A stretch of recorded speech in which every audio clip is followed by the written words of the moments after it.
नवरात्रि के प्रथम दिन माँ शैलपुत्री की पूजा की जाती है। यदि उचित ढंग से की जाए तो शैलपुत्री की पूजा से मूलाधार चक्र जागृत किया जा सकता है। तो सबसे पहले हम शैलपुत्री की कथा पर बात करेंगे। शैलपुत्री देवी सती का रूप है। सती प्रजापति दक्ष की कन्या थी। उनका विवाह महादेव शिव के साथ हुआ। दक्ष ने सती का शिव के साथ विवाह अपने पिता ब्रह्मा के कहने पर किया था, परंतु दक्ष शिव की जीवन शैली के कारण उन्हें पसंद नहीं करते थे। एक बार दक्ष ने एक बहुत बड़े यज्ञ का आयोजन किया। इस यज्ञ में दक्ष ने शिव जी को आमंत्रित नहीं किया। जब सती को ज्ञात हुआ कि उनके पिता ने एक ऐसे यज्ञ का आयोजन किया है जिसमें सभी देवी देवता आमंत्रित हैं, तो उन्होंने भी शिव जी के सामने पिता के यहाँ जाने की इच्छा व्यक्त की। परंतु शिव जी ने कहा कि एक विवाहिता को उसके पिता के यहाँ बिना निमंत्रण के नहीं जाना चाहिए। सती फिर भी जाने का हठ करती रही। सती की अपने घर जाकर सबसे मिलने की व्यग्रता देख शिव जी ने उन्हें जाने की अनुमति दे दी।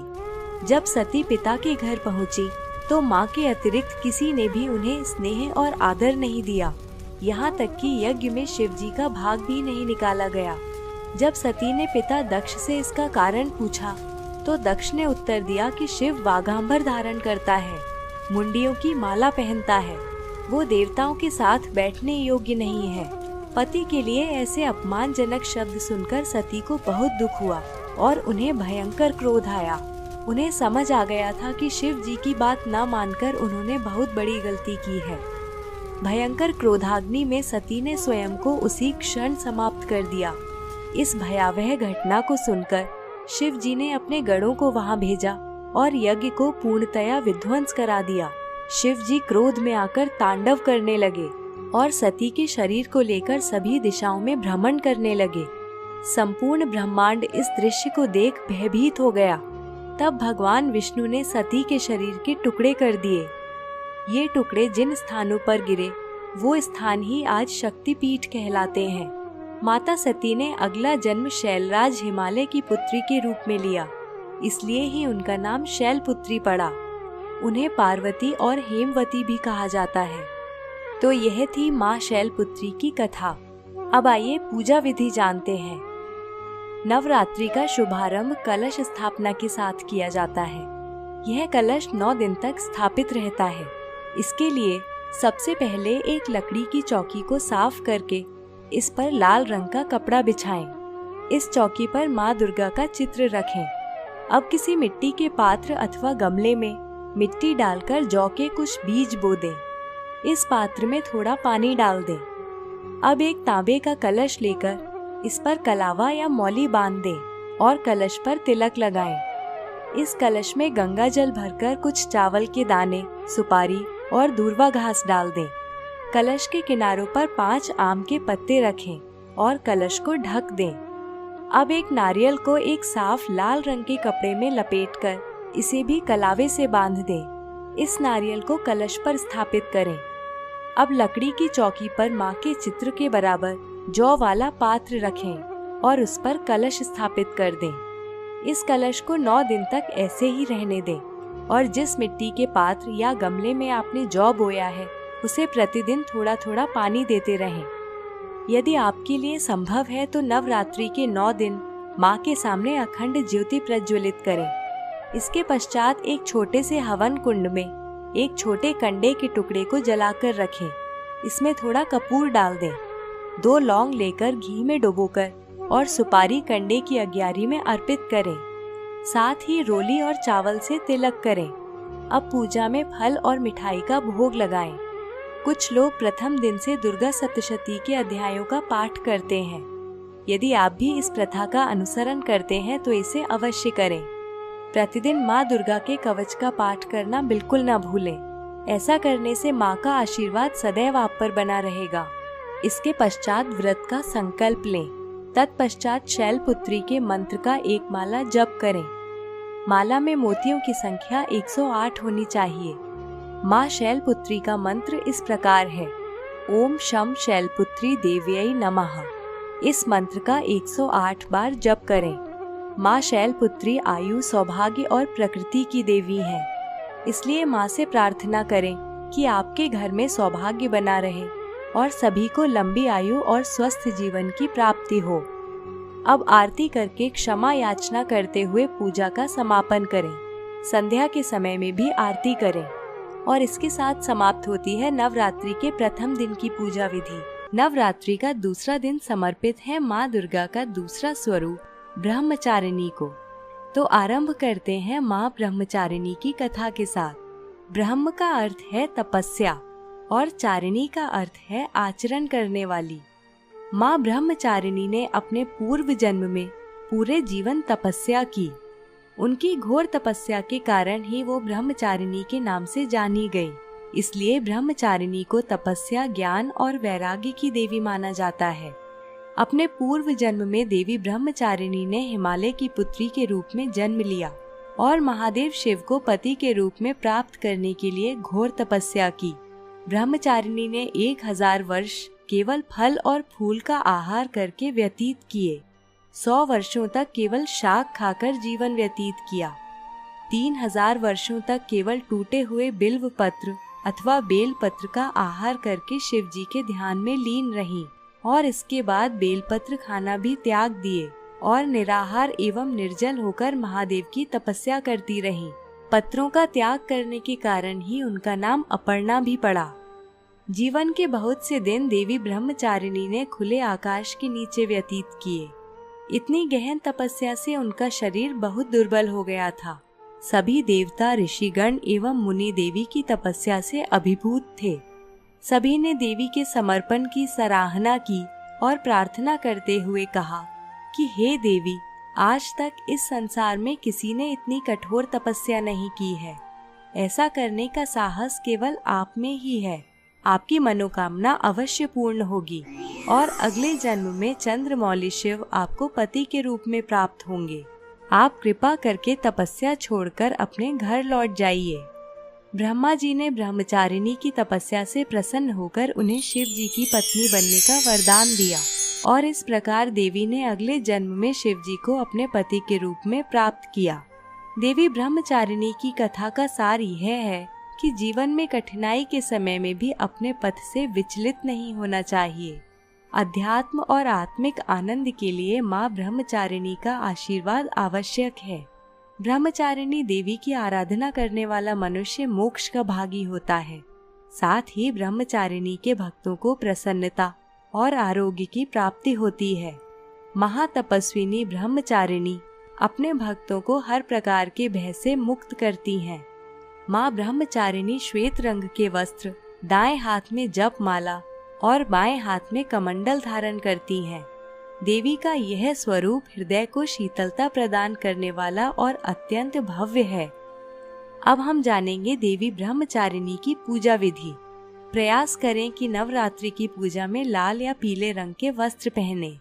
सर्वप्रथम जिस कलश को आपने प्रथम दिन स्थापित किया है, इसका तिलक करके दीपक प्रज्वलित करके कलश का पूजन करें। साथ में जो माँ दुर्गा का चित्र है उसका भी कुमकुम और चावल से तिलक करें। आशा है आपने माता के सामने अखंड ज्योति प्रज्वलित की है। इसमें तेल या घी उचित मात्रा में डालते रहें, जिससे ज्योति रात्रि के समय में भी खंडित ना हो। संभव हो तो इस दिन देवी को कमल का पुष्प अर्पित करें। इसके पश्चात फल, मिष्ठान, सुपारी, पान आदि अर्पित करें। जैसा कि हमने प्रथम दिन की पूजा में बताया था कि एक कंडे का टुकड़ा जलाकर इसमें कपूर डालकर लौंग का जोड़ा घी में डुबोकर अर्पित करें और इस अग्यारी का रोली चावल से तिलक करें। अब ब्रह्मचारिणी स्तोत्र मंत्र का 11 बार उच्चारण करें।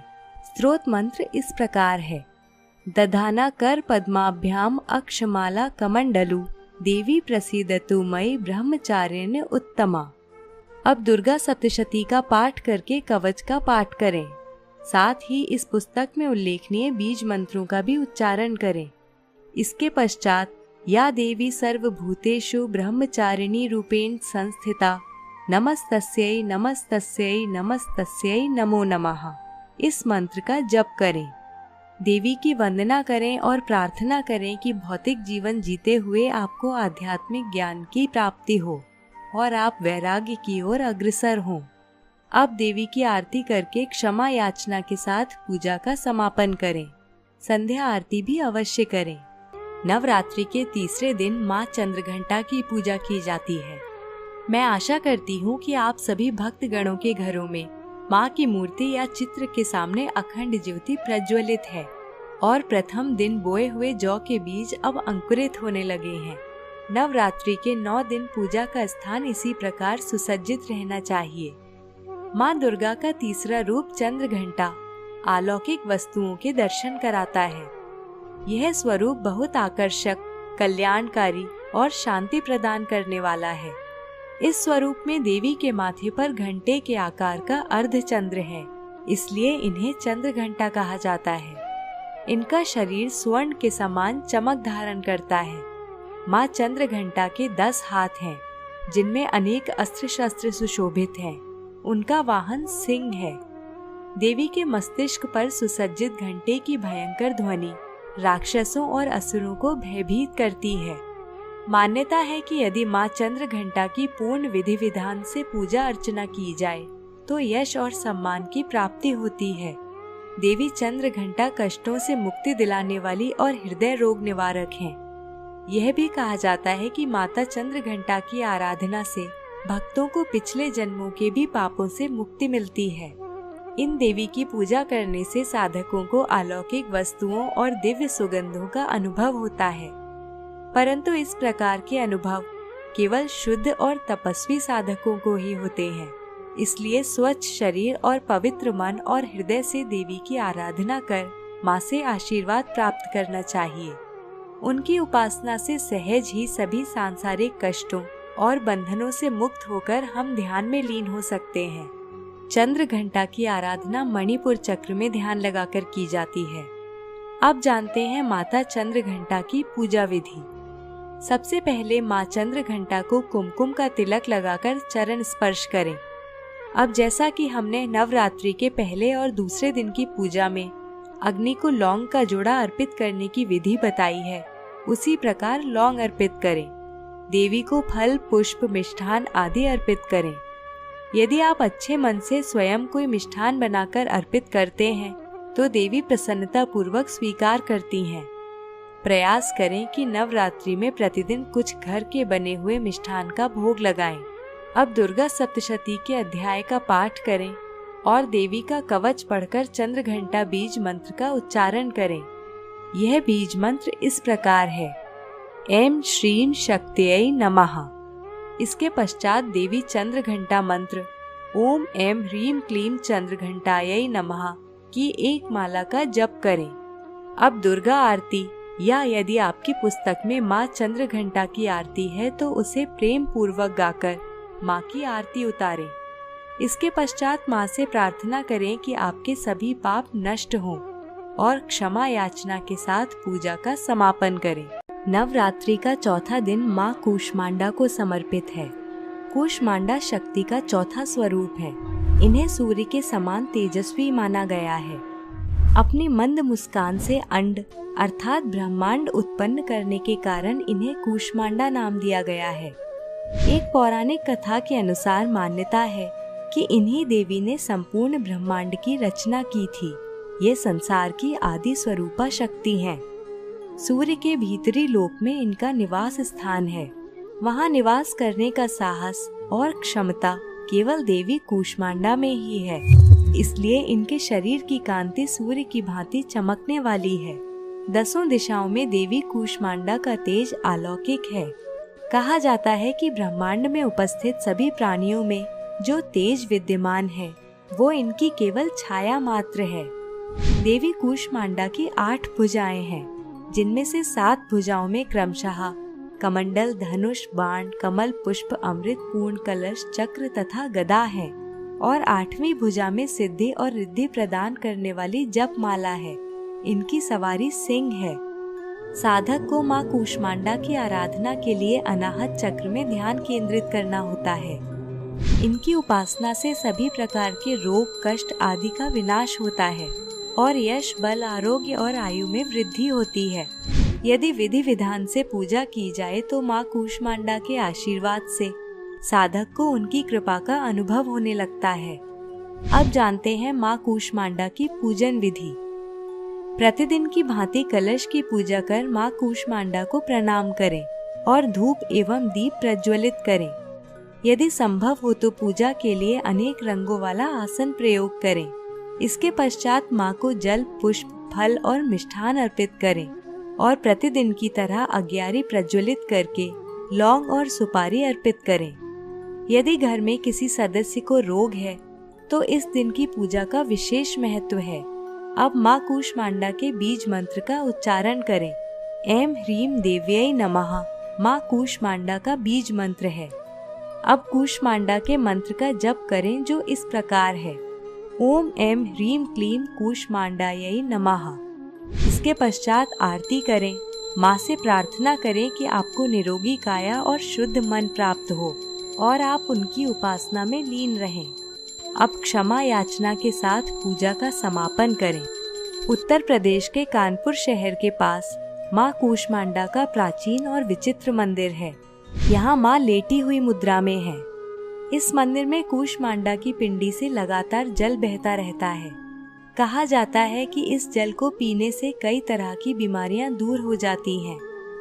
इस मंदिर में माँ कूष्मांडा की पिंडी कितनी पुरानी है यह कोई नहीं जानता। कहा जाता है कि इसकी प्राचीनता की गणना करना मुश्किल है।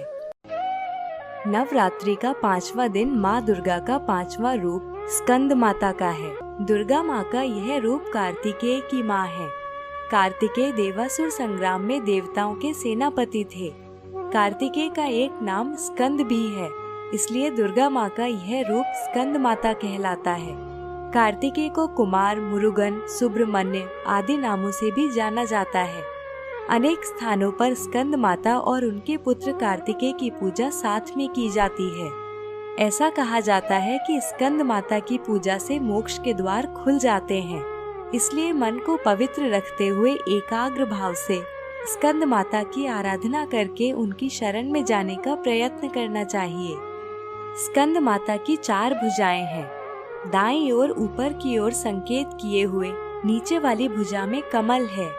बाईं ओर ऊपर की भुजा में वर मुद्रा और नीचे की भुजा में जिसकी दिशा ऊपर की ओर है इसमें भी कमल है। स्कंद माता कमल के आसन पर विराजित हैं, इसलिए इन्हें पद्मासना भी कहा जाता है। कमल के साथ देवी का यह स्वरूप सिंह पर भी विराजमान है, इसलिए स्कंद माता का वाहन सिंह भी है। स्कंद माता के विग्रह में कार्तिकेय जी बाल रूप में उनकी गोद में विराजमान है। कहा जाता है कि स्कंद माता की उपासना से कार्तिकेय देव की उपासना भी हो जाती है। इन देवी की उपासना अलौकिक तेज और कांति प्रदान करने वाली है। इनकी उपासना से समस्त इच्छाओं की पूर्ति होती है और साधक को शांति और सुख की प्राप्ति होती है। स्कंद माता की उपासना से एक मूढ़ व्यक्ति भी ज्ञानी हो जाता है। संतान की उत्पत्ति के लिए भी स्कंद माता की पूजा की जाती है। वात, पित्त, कफ आदि से पीड़ित व्यक्तियों को भी देवी के इस रूप की पूजा करनी चाहिए। ऐसा करने से ये रोग पूर्णतया नष्ट हो जाते हैं। स्कंद माता की आराधना विशुद्ध चक्र में ध्यान केंद्रित करके की जाती है। अब जानते हैं पूजा विधि। जिस प्रकार आप नवरात्रि में प्रतिदिन कलश पूजन, लौंग अर्पण आदि करते हैं, यह विधि पूर्ण करने के साथ इस श्लोक का उच्चारण करें। सिंहासन गता नित्यम पद्माश्रित करद्वया शुभदास्त सदा देवी स्कंद माता यशस्विनी। अब स्कंद माता को जल, पुष्प आदि अर्पित करें। स्कंद माता के लिए अलसी का भोग प्रमुख है, तो पूजा में अलसी को अवश्य सम्मिलित करें। देवी के इस रूप को केला भी अति प्रिय है, इसलिए आज के दिन केले का भोग लगाएं। अब बीज मंत्र का उच्चारण करें जो इस प्रकार है। ह्रीं क्लीं स्वमिन्यै नमः। अब दुर्गा सप्तशती के अध्यायों और कवच का पाठ करें। इसके पश्चात यदि संभव हो तो पुस्तक में उल्लेखनीय सभी बीज मंत्रों का उच्चारण करें। अब स्कंद माता के मंत्र ओम ऐं ह्रीं क्लीं स्कंद मातायै नमः का एक माला जप करें। तत्पश्चात स्कंद माता या दुर्गा माँ की आरती करके क्षमा याचना करें और इस प्रकार 5वें दिन की पूजा संपन्न हुई। संध्या आरती भी अवश्य करें। देवी कात्यायनी कौन है, इनकी कथा और पूजा विधि जानने के लिए इस वीडियो को अंत तक देखिए। तो आइए सबसे पहले माँ कात्यायनी की कथा जानते हैं। कत नामक एक प्रसिद्ध ऋषि थे। उन्हें एक पुत्र प्राप्त हुआ जिसका नाम कात्य रखा गया। कात्य के गोत्र में ही विश्व प्रसिद्ध ऋषि कात्यायन ने जन्म लिया। कात्यायन ने वर्षों तक देवी पराम्बा की कठोर तपस्या की। उन्होंने प्रार्थना, इसलिए इन देवी का नाम कात्यायनी पड़ा।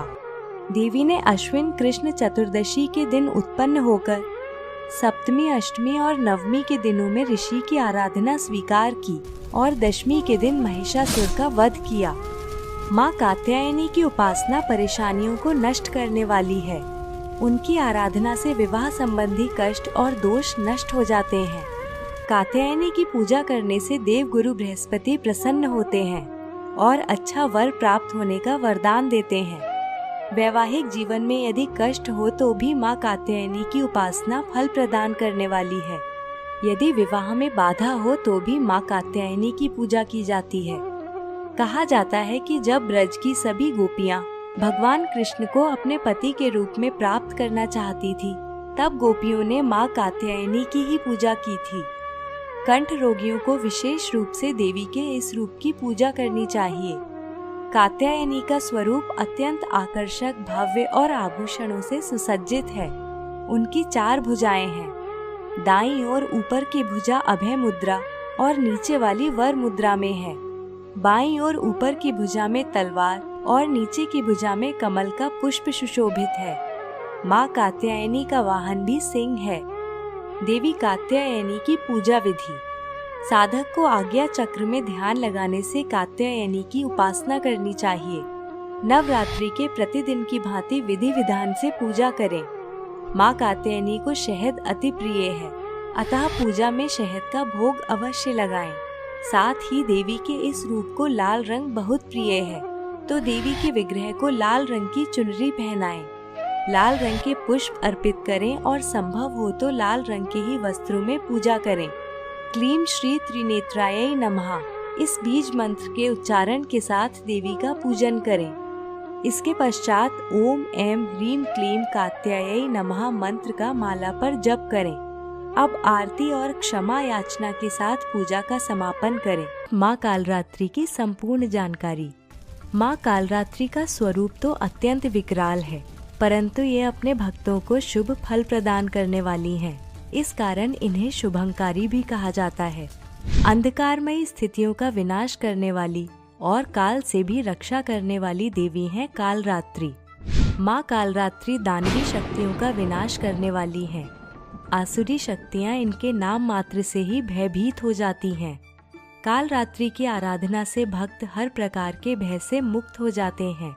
माँ कालरात्रि का रूप अत्यंत विभत्स और विकराल है। उनके शरीर का रंग अंधकार के समान काला है। केश बिखरे हुए हैं और गले में मुंडियों की माला है। देवी कालरात्रि के 3 नेत्रों से विद्युत के समान तीव्र प्रकाश वाली किरणें निकलती रहती हैं। नासिका से हर श्वास पर ज्वालाएं निकलती हैं।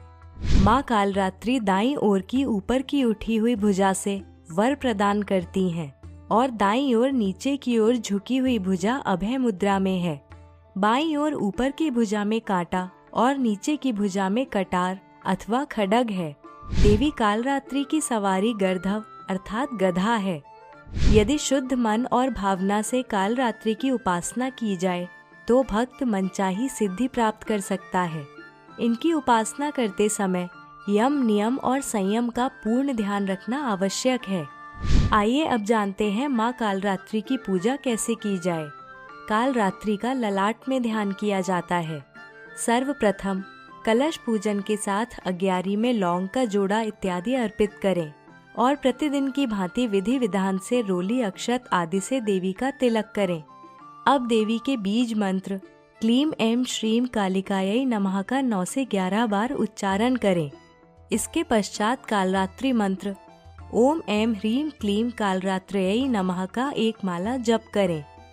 अब दुर्गा सप्तशती का पाठ करें और सभी बीज मंत्रों का भी उच्चारण करें। अंत में आरती एवं क्षमा याचना के साथ पूजा का समापन करें। माँ कालरात्रि का मंदिर बिहार में सारण जिले के नया गांव में स्थित है। अनेक स्थानीय श्रद्धालु यहाँ देवी के दर्शन करने हेतु आते हैं। और देवी का ध्यान करके नकारात्मक शक्तियों के भय से मुक्त होकर काल रात्रि की भक्ति में लीन होकर जीवन व्यतीत करते हैं। माँ दुर्गा का अष्टम रूप श्री महागौरी है। महागौरी का पूजन नवरात्रि के अष्टम दिन किया जाता है। यह दिन बहुत शुभ होता है। इस दिन महागौरी की उपासना से असंभव कार्य भी संभव हो जाते हैं। नवरात्रि की अष्टमी को लोग अनेक कार्यों का शुभारंभ करते हैं। माँ महागौरी की आराधना मनोवांछित फल प्रदान करने वाली है।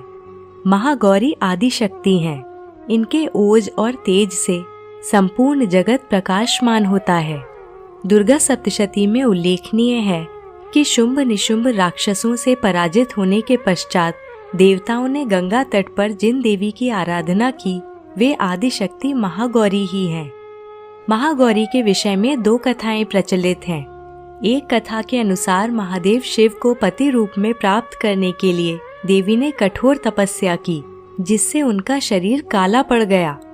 उनकी तपस्या से प्रसन्न होकर शिव जी ने देवी को स्वीकार कर उनका शरीर गंगा जल से धोया। तब से देवी का शरीर अत्यंत कांतिमान और तेजपूर्ण हो गया और तभी से इन्हें महागौरी कहा जाने लगा।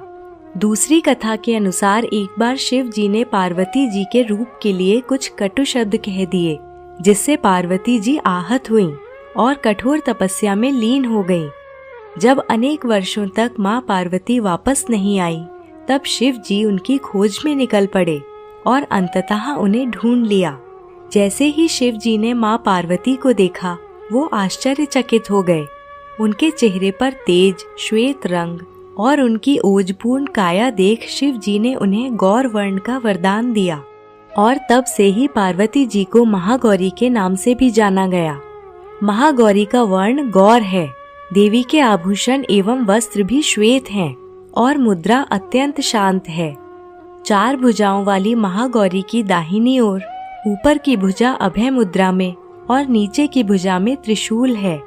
बाईं ओर ऊपर की भुजा में डमरू और नीचे की भुजा वर मुद्रा में है। देवी महागौरी का स्वरूप नेत्रों को सुख और शांति प्रदान करने वाला है।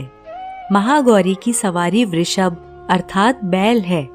देवी महागौरी ने शिव जी को अपनी तपस्या से प्रसन्न किया और उन्हें पति रूप में प्राप्त करने के लिए घोर तपस्या की। इसलिए विवाहित स्त्रियां अपने सुहाग की रक्षा की प्रार्थना के साथ अष्टमी के दिन महागौरी को लाल रंग की चुनरी, सिंदूर और सुहाग की अन्य वस्तुएं अर्पित करती हैं। महागौरी की उपासना कल्याणकारी है और भक्तों के सभी कष्ट हरने वाली है। इसलिए अष्टमी के दिन माँ से प्रार्थना करनी चाहिए और शुद्ध मन से आराधना कर उनकी शरण में जाने का प्रयत्न करना चाहिए। महागौरी का ध्यान मस्तिष्क में किया जाता है। नवरात्रि के प्रतिदिन की भांति विधि विधान के साथ पूजा करके या देवी सर्वभूतेषु माँ गौरी रूपेण संस्थिता नमस्तस्यै नमस्तस्यै नमस्तस्यै नमो नमः इस मंत्र का उच्चारण करें और यदि संभव हो तो इस मंत्र का माला पर जप करें। इसके पश्चात बीज मंत्र श्रीम क्लीम ह्रीम वरदायै नमः का उच्चारण करें और अब महागौरी मंत्र ओम ऐं ह्रीम क्लीम महागौर्यै नमः का एक माला जप करें। अब क्षमा याचना के साथ आरती करके पूजा संपन्न करें। संध्या आरती करना भी ना भूलें। नवमी अर्थात नवरात्रि का अंतिम दिन माँ सिद्धिदात्री को समर्पित है। देवी का यह रूप भक्तों को सभी प्रकार की सिद्धियां प्रदान करने वाला है। मार्कंडेय पुराण में 8 सिद्धियों का उल्लेख मिलता है, जिनके नाम क्रमशः अणिमा, महिमा, गरिमा, लघिमा, प्राप्ति, प्राकाम्य, ईशित्व एवं वशित्व हैं। ब्रह्म वैवर्त पुराण में 10 सिद्धियों का उल्लेख है, जिनके नाम क्रमशः सर्व कामा वसायता, सर्वज्ञत्व, दूर श्रवण, परकाय प्रवेशन, वाक सिद्धि, कल्प वृक्षत्व, सृष्टि, संहार करण सामर्थ्य, अमरत्व और सर्व न्यायकत्व हैं। इस प्रकार पुराणों में कुल मिलाकर 18 सिद्धियों का उल्लेख मिलता है। माँ सिद्धिदात्री इन सभी सिद्धियों की स्वामिनी है और सभी सिद्धियां अपने भक्तों को प्रदान करती हैं। देवी पुराण के अनुसार सिद्धिदात्री की कृपा से ही महादेव शिव को सभी सिद्धियों की प्राप्ति हुई थी और इनकी कृपा से ही शिव जी का आधा शरीर देवी का हुआ, जिस कारण शिव जी अर्धनारीश्वर नाम से प्रसिद्ध हुए। धरती पर सिद्धिदात्री के रूप में प्रकट हुई थी। माँ सिद्धिदात्री का रूप अत्यंत सौम्य और आकर्षक है। इनकी 4 भुजाएं हैं। दाहिनी ओर ऊपर की भुजा में चक्र और नीचे की भुजा में गदा है। बाईं ओर ऊपर की भुजा में शंख तथा नीचे की भुजा में माँ कमल धारण करती हैं। उनके कंठ में दिव्य माला सुशोभित है। देवी का यह रूप कमल पर विराजित है और इनकी सवारी सिंह है। दुर्गा सप्तशती में अनेक स्थानों पर सिद्धिदात्री का उल्लेख मिलता है। एक कथा के अनुसार देवी ने स्वयं ही कहा है कि मेरे अतिरिक्त दूसरी कोई नहीं है, ये सब मेरी ही विभूतियाँ हैं। इसके पश्चात सभी देवियाँ देवी सिद्धिदात्री के शरीर में प्रविष्ट हो गईं। तब देवताओं और दानवों के युद्ध के चलते देवी और शुंभ राक्षस के मध्य भी भयंकर युद्ध छिड़ गया। शुंभ को अपनी ओर आते देख देवी ने त्रिशूल से उसकी छाती पर तीव्र प्रहार किया और उसे धरा पर गिरा दिया। इस प्रकार देवी ने शुंभ का वध किया, जिसके परिणाम स्वरूप समस्त संसार प्रसन्न चित्त हो उठा। नदियां अपने मार्ग पर बहने लगी और उत्पात सूचक मेघ एवं उल्कापात भी शांत मुद्रा में आ गए। आइए अब जानते हैं कि माँ सिद्धिदात्री की पूजा कैसे की जाए। सिद्धिदात्री का ध्यान मध्य कपाल में किया जाता है। भक्तों को सिद्धिदात्री की पूजा पूरे विधि विधान से अपने परिवार के कल्याण हेतु करनी चाहिए। इनके वरदान से बुद्धि, सिद्धि, बल और सुख की प्राप्ति होती है और घर में प्रेम भाव का आगमन होता है। प्रतिदिन की भांति शुद्धता, स्वच्छता और पवित्रता का ध्यान रखते हुए विधि विधान के साथ कलश और देवी का पूजन करें। पूजा में सुगंधित पुष्प, खीर या हलवा और श्रीफल अवश्य रखें और देवी को प्रेम भाव से अर्पित करें। देवी का पूजन करते समय बीज मंत्र ह्रीम क्लीम ऐं सिद्ध्यै नमः का 9 से 11 बार उच्चारण करें। अब एक हवन कुंड तैयार करें, जिसमें आम की लकड़ियाँ, हवन सामग्री और कपूर का प्रयोग करके अग्नि प्रज्वलित करें। अब हवन में 108 बार हवन सामग्री और घी की आहुति दें। हवन करते समय माला पर देवी मंत्र ओम ऐं ह्रीम क्लीम सिद्धिदात्यै नमः का 108 बार जप करें और प्रत्येक मंत्र के पश्चात स्वाहा के साथ कुंड में आहुति दें। अंतिम मंत्र पर कुंड में नारियल और घी की पूर्ण आहुति देकर हवन संपन्न करें।